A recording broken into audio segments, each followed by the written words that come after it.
Hello বন্ধুরা, welcome back to my channel unreveal the mistress.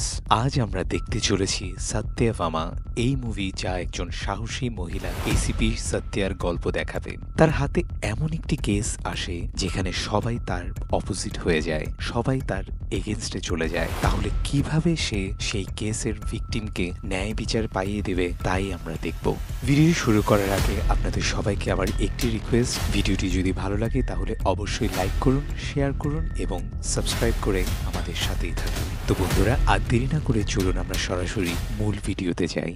মুভির শুরুতে আমরা সাতিয়াকে দেখি যে সিভিল পোশাকে একটি ট্রেনে বসে আছে, কারণ আজকাল বেশ কিছু খবর ছড়াচ্ছে যে পাবলিক প্লেস থেকে মেয়েদের নাম ও আইডি ফটো তুলে তা খারাপভাবে এডিট করে মেয়েদের ব্ল্যাকমেল করা হচ্ছে। আর এই ঘটনাটির পর্দা ফাঁস করতে সাতিয়া ট্রেনে বসে থাকে। তখন একজন ছেলে তার আইডি ও ছবি তোলার চেষ্টা করে। সাতিয়া এটা দেখে ফেলে এবং ছেলেটি নিজের জীবন বাঁচাতে পালাতে থাকে। সাতিয়া তার হ্যাকার প্রক্সিকে ফোন করে এবং পুরো এলাকার সিসিটিভি হ্যাক করতে বলে।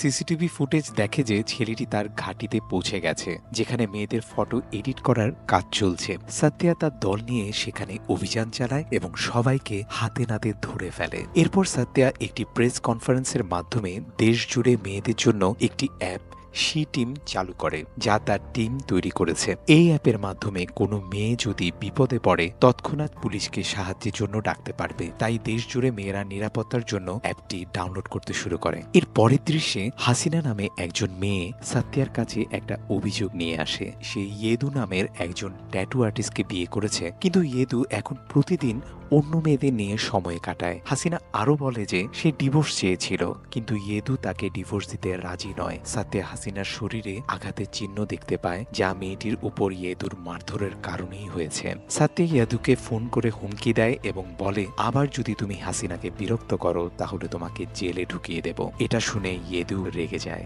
এরপর সাতিয়া হাসিনাকে নিজের নাম্বারটি দিয়ে বলে যে যখনই আমাকে দরকার পড়বে নির্দ্বিধায় আমাকে ফোন করবে, আমি সাথে সাথেই চলে আসবো। সাতিয়া সেখান থেকে নিজের ঘরে চলে আসে, যেখানে আজ তার বিয়ে আমার নামের একজন লেখকের সঙ্গে হতে চলেছে। বিয়ের দিন সে এত দেরিতে পৌঁছায় যে সব গেস্ট চলে যায়, কিন্তু আমার এতে কিছু মনে করে না।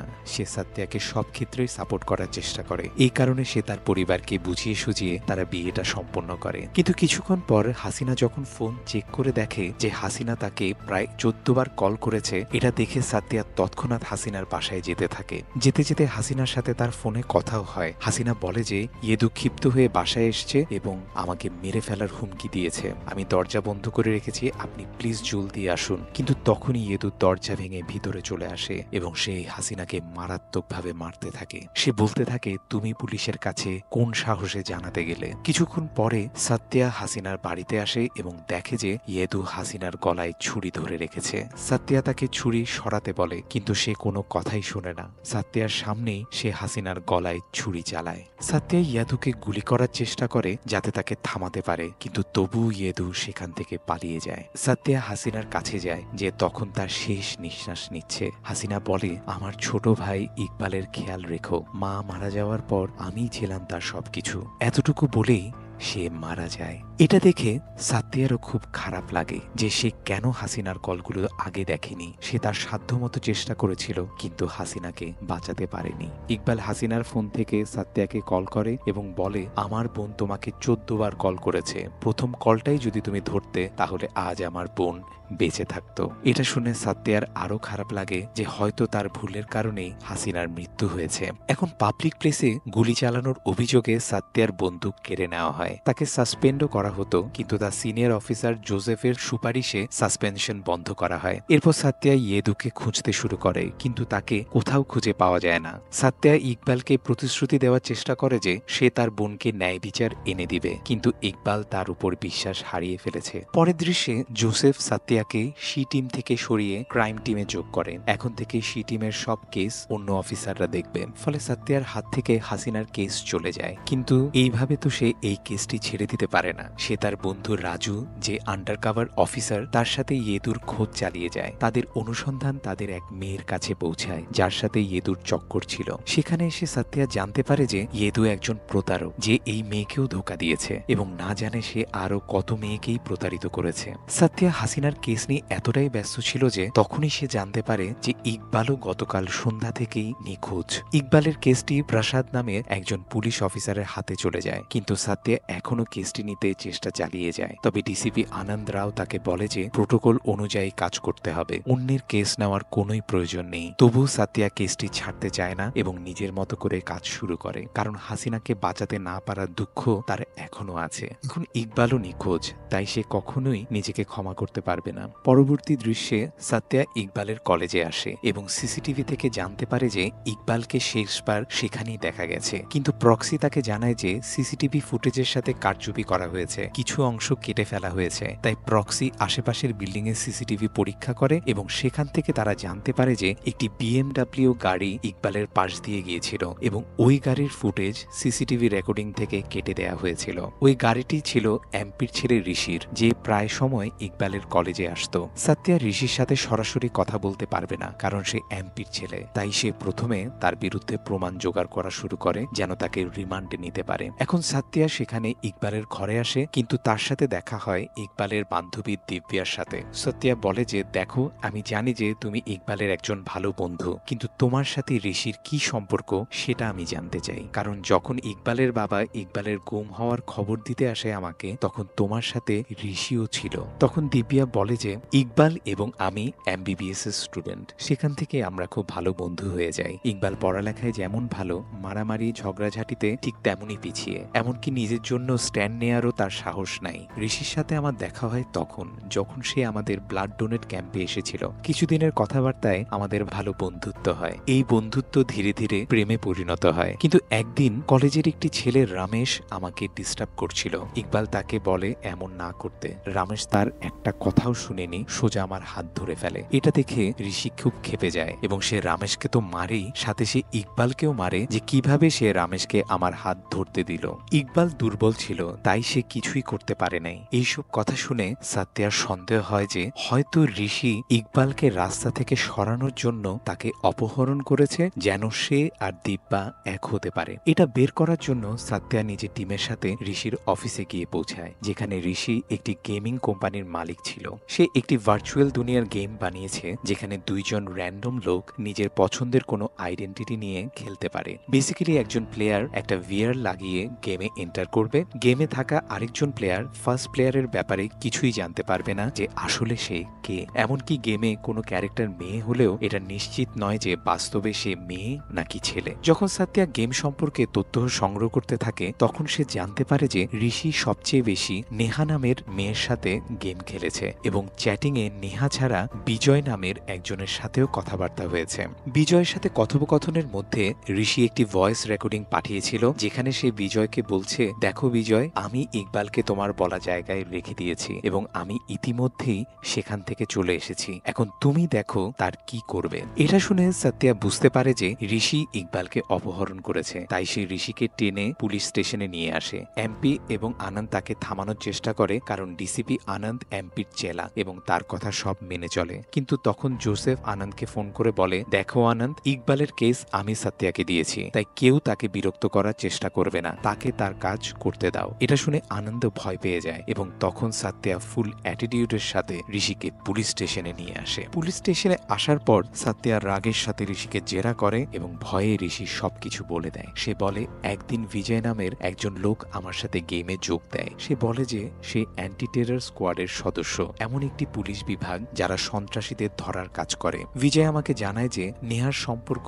সন্ত্রাসীদের সাথে রয়েছে এবং সে জানুয়ারিতে কিছু বড় পরিকল্পনা করতে যাচ্ছে। এটা শুনে আমি খুব ভয় পেয়ে যাই। বিজয় আমাকে নেহার সমস্ত চ্যাট এবং ডেটা দিতে বলে। সেগুলি পরীক্ষা করে আমি জানতে পারি যে নেহা কোনো গেমারের সাথে প্রচুর কথা বলেছে। সে আক্তার নামে এক ব্যক্তির সাথে কারো দেখার কথাও বলেছে। আমি খুবই কৌতূহলী ছিলাম যে সেই ব্যক্তি কে, যার সাথে আক্তার দেখা করতে যাচ্ছে। তাই আমি আক্তারকে গোপনে অনুসরণ করতে শুরু করি এবং তার পেছনেই জানতে পারি যে সেই অজানা ব্যক্তি আর কেউ নয়, ইকবাল। সে কোনো সন্ত্রাসী গোষ্ঠীর সাথে যুক্ত ছিল। এটা শুনে আমি খুব ভয় পেয়ে যাই এবং বুঝতে পারি যে বিজয় ঠিকই বলছিল। তাই বিজয়ের কথা মতো আমি ইকবালকে অপহরণ করি এবং তাকে বেহুশ করে বিজয়ের বলে দেওয়া জায়গায় রেখে আসি। কিন্তু তখন ইকবাল জেগে উঠে আমার গলা চেপে ধরে। একজন সহজ সরল ছেলে যে কখনো লড়াই পর্যন্ত করতে জানতো না, সে এভাবে আমার গলা চেপে ধরবে, এটা আমি কখনোই ভাবিনি। তার চোখে চোখে আমি যে রাগ দেখেছি তাতে আমি নিশ্চিত হয়ে যাই যে ইকবাল আর আগের মতো নেই। তাই বাধ্য হয়ে তাকে ধাক্কা দিয়ে আমি সেখান থেকে পালিয়ে যাই। আমি কিছু ভুল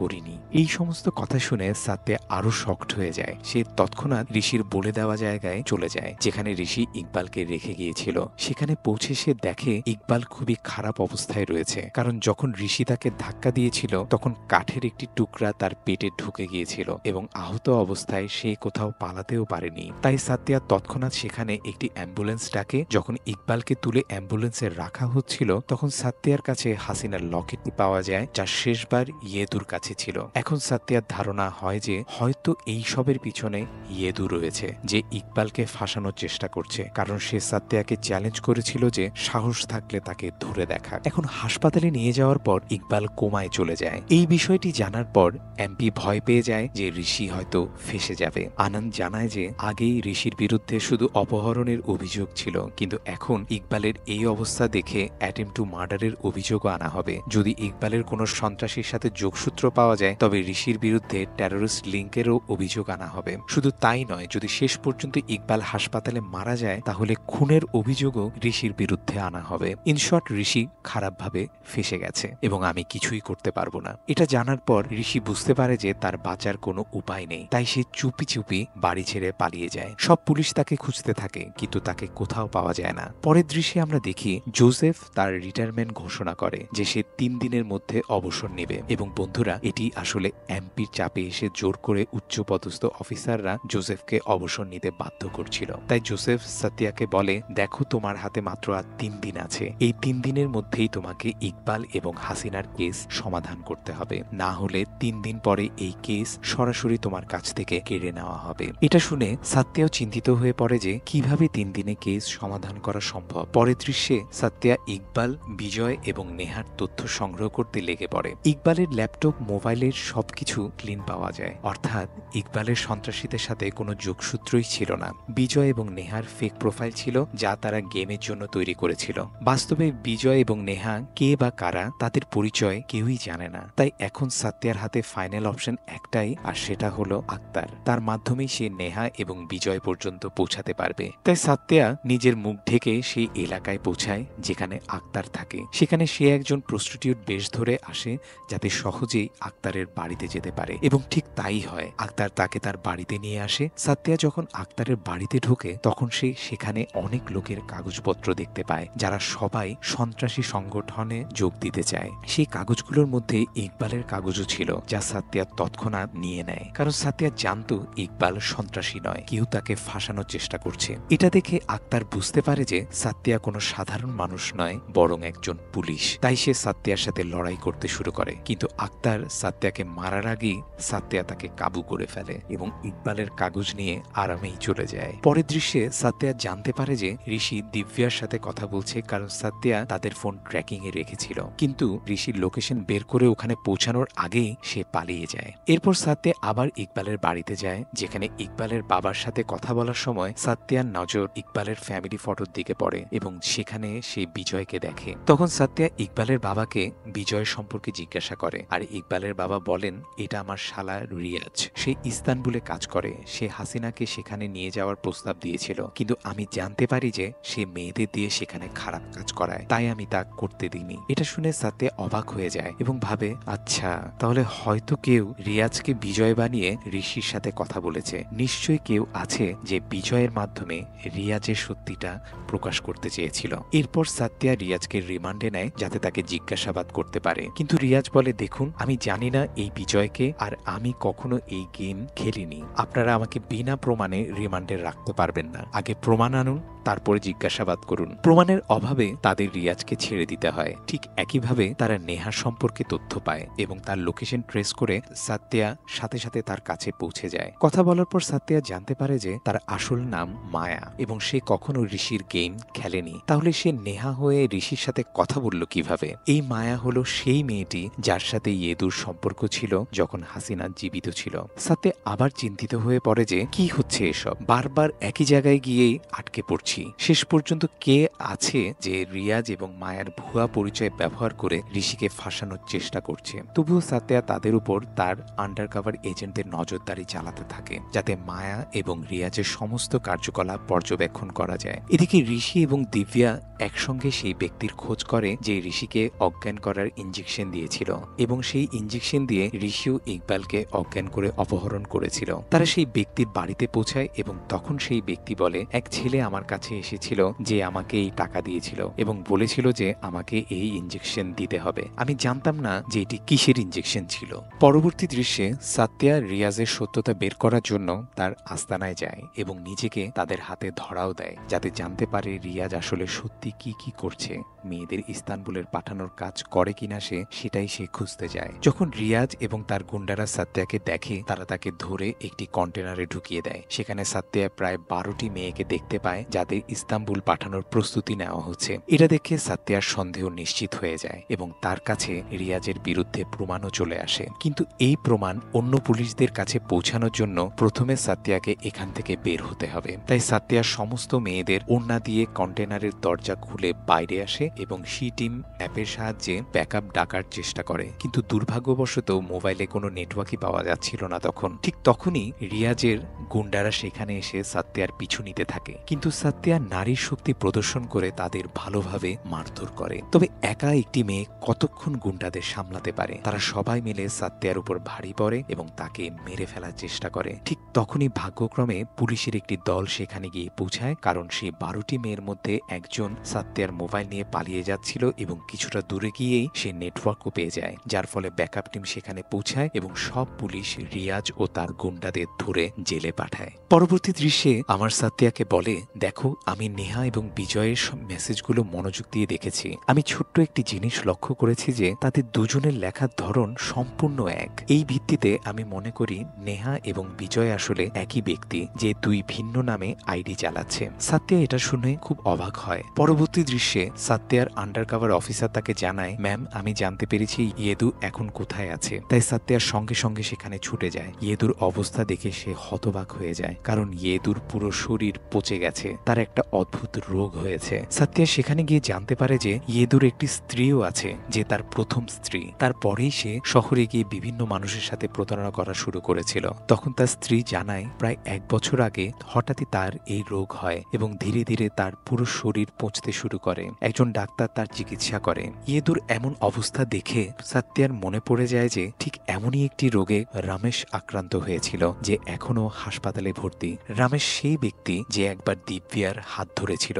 এরপর সাত্য়া আমারকে ফোন করে বলে, তুমি বিজয় এবং নেহার চ্যাটগুলো চেক করে দেখো, সেখানে কি কিছু জায়গায় এল অক্ষরটা বাদ পড়েছে। আমার সম্মতি দিয়ে বলে, হ্যাঁ, কিছু জায়গায় এলের বদলে আই ব্যবহার করা হয়েছে। এটা শুনে সাত্য়া সবকিছু বুঝতে পারে। সাত্য়া ইয়েদু স্ত্রীকে ইকবালের ছবি দেখিয়ে বলে, এটা কি সেই ডাক্তার যে ইয়েদু চিকিৎসা করছে? সেই উত্তর দেয়, হ্যাঁ। এতে বোঝা যায় যে যাকে এতদিন নির্দোষ মনে করা হচ্ছিল, সেই ইকবালই আসলে আসল মাস্টার মাইন্ড। কিন্তু এইসব করার পিছনে ইকবালের উদ্দেশ্য কি ছিল, সেটাই এখন খুঁজে বের করতে হবে। অন্যদিকে ইকবাল যখন জ্ঞান ফিরে পায়, তখন সে সঙ্গে সঙ্গে দিব্যার বাড়িতে যায়, যেখানে সে ঋষিকে দেখতে পায়। ঋষিকে দেখে ইকবাল জানিয়ে দেয় যে নেহা এবং বিজয় মিলে তোমাকে যে ফাঁসিয়েছে তারা আর কেউ নয়, আমি। এটা শুনে ঋষি খুব রেগে যায় এবং ইকবালকে জিজ্ঞেস করে, তুমি এমন কেন করলে, তোমার সমস্যাটা কি? কিন্তু ইকবাল তাকে একটা ইঞ্জেকশন দিয়ে দেয়, যার ফলে ঋষির মাথা ঘুরতে থাকে। তবে সেই ইঞ্জেকশনে ওষুধের পরিমাণ খুব কম ছিল। ইকবাল ইয়েদুকে একই ইঞ্জেকশন দিয়েছিল। যখন সে জানতে পারে পুলিশ ইয়েদুকে খুঁজে পাচ্ছে না, তখন সে ইয়েদুর খোঁজ নিতে শুরু করে এবং তাকে খুঁজে পেয়ে ইঞ্জেকশনটি দিয়েছিল। ইকবাল ডাক্তার সেজে প্রতিদিন ইয়েদুর বাড়িতে আসতো এবং ইঞ্জেকশনের ডোজ বাড়াতে থাকতো, যার কারণে ইয়েদুর এমন অবস্থা হয়েছে। এরপর ইকবাল দিব্যাকে বলে, তোমার মনে আছে ইয়েদু আমার বোনের সাথে কি করত? সে তাকে গালি দিত, চিৎকার করত, কিন্তু আমার বোন সবকিছু সহ্য করত। তোমার মনে আছে যেদিন রমেশ তোমার হাত ধরেছিল, ঋষি তোমাকে কত বকেছিল? তখন আমি ঋষির মধ্যে ইয়েদুকে দেখতে পাচ্ছিলাম। আমি চাইনি তোমার অবস্থা আমার বোনের মতো হোক, তাই আমি ঋষিকে তোমার থেকে দূরে করার প্ল্যান করেছিলাম। আমি তোমাকে ফাঁসিয়েছিলাম, নেহা ও বিজয় সেজে তাকে মেসেজ পাঠিয়েছিলাম এবং তাকে সন্ত্রাসবাদী সংগঠনের সঙ্গে যুক্ত হওয়ার কথা বলে বলেছিলাম যাতে ঋষিকে ফাঁসানো যায়। আমি নিজেই আমার অপহরণের পরিকল্পনা করেছিলাম যাতে তার বিরুদ্ধে আরো অনেক কেস লাগে এবং তাকে কেউ বাঁচাতে না পারে। অপহরণের দিন ঋষি আমাকে সেখানে ছেড়ে চলে যেতে চেয়েছিল, কিন্তু আমি ভুল করে কাঠের টুকরোর উপর পড়ে গিয়ে আঘাত পাই। তবে এতে আমারই লাভ হয়েছিল, কারণ এতে ঋষির উপর হত্যা চেষ্টার মামলাও হয়েছিল। তবুও আমি শান্তি পাইনি। আমি ভেবেছিলাম হয়তো এসবের কারণে তুমি ঋষির থেকে দূরে চলে যাবে, কিন্তু তা হয়নি, বরং তোমরা আরো কাছাকাছি চলে এসেছো। তাই এবার আমি ঋষির সাথে সেই একই কাজ করব যা আমি রমেশ এবং ইয়েদুর সাথে করেছি। কিন্তু বন্ধুরা, ইকবাল ঋষিকে ইনজেকশন দিতে যাবে, ঠিক তখনই সাত্যা এসে তাকে থামিয়ে দেয়। সাত্যা তাকে বলে, আমি তোমার সবকিছু জেনে গেছি, তোমার ভালো হবে যদি তুমি এই ইনজেকশন ফেলে দাও। তুমি ঋষিকে দিব্যার থেকে দূরে রাখতে নেহা ও বিজয় সেজে তাকে ফাঁসিয়েছ। তুমি রিয়াজকে বিজয় বানিয়েছিলে যাতে পুলিশ তদন্ত করে তার কুকর্মগুলো খুঁজে পায়। তুমি তাকে ফাঁসিয়েছিলে কারণ সে হাসিনাকে ইস্তাম্বুলে বিক্রি করতে চেয়েছিল। ইয়েদুকে খুঁজতে খুঁজতে তুমি মায়ার কাছে পৌঁছেছিলে। তুমি মায়ার মুখ ব্যবহার করেছিলে যাতে সবাই বুঝতে পারে ইয়েদু কি ধরনের মানুষ। সে মায়া ও তোমার বোনের মতো অনেক মেয়েকে প্রতারণা করেছে। তুমি প্রতিশোধ নিয়েছো, ঠিক আছে, কিন্তু পদ্ধতিটা ভুল ছিল। তোমার আইনকে বিশ্বাস করা উচিত ছিল। তাই শান্তভাবে সেই ইনজেকশন ফেলে দাও, কারণ যদি হাসিনা এখানে থাকতো সেও তাই করত।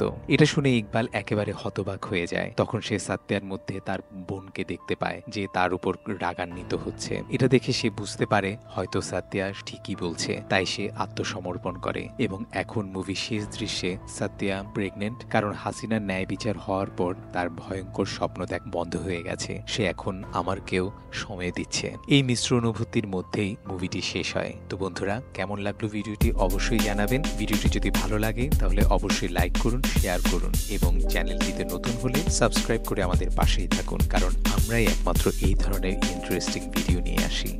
ধন্যবাদ।